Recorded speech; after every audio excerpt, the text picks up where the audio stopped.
Welcome to the University of Nottingham and the Department of Theology and Religious Studies, and you're watching another video in the series Why Study?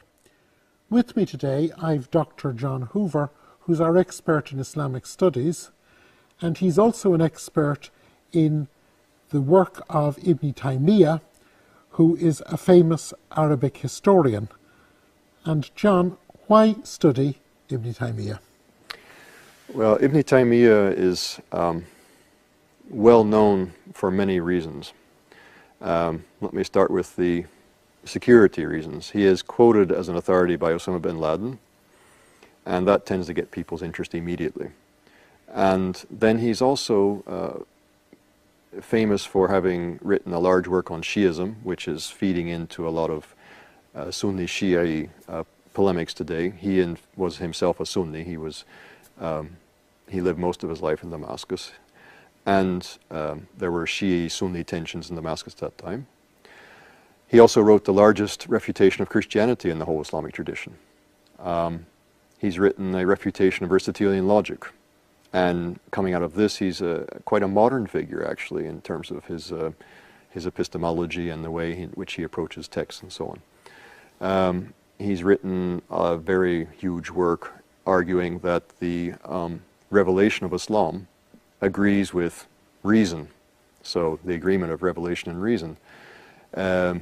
He's talked about Sufism and the spirituality of Islam, and he is well known for his critique of saint worship, shrine worship, or the shrine cult. So he covers all kinds of things, and there are different groups of Muslims and non-Muslims today who have taken interest in his work on any one of these counts and gotten quite into his thought. But he has something to say about a lot of different things.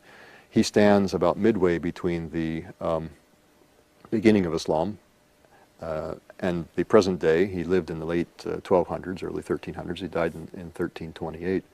So standing at that juncture, halfway between the beginning and the present of the Islamic tradition, and then having captured the interest of so many people today, that makes him a very fascinating figure to study.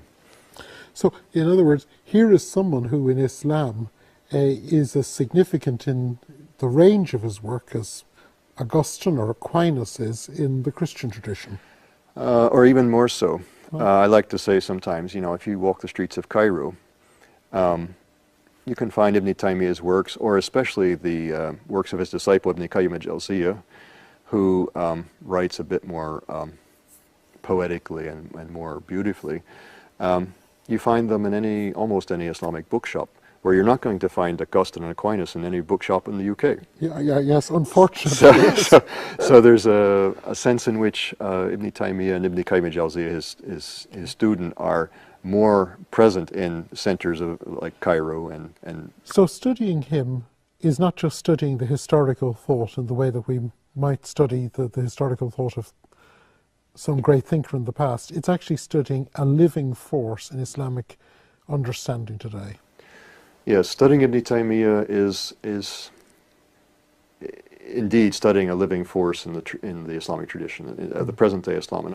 To what extent is Ibn Taymiyyah today? We spoke earlier about him being a living force. Mm-hmm. What would you say is the most salient of his thoughts that is active today? He really believed firmly that the religion of Islam was rational and agreed with reason, and he worked hard to show that. So he's an apologist, and I think that connects very closely with what many modern Muslims, not all modern Muslims, but many modern Muslims are seeking, is a rationalization and an attempt to explain the Quran and the tradition of the Prophet Muhammad in a way which makes sense. He's trying to make that make sense. It's reasonable. Okay. We have tried in this short film to introduce the thought of a great thinker. I hope you found it interesting, and I hope that it has helped you to discover more and whet your appetite to study even more.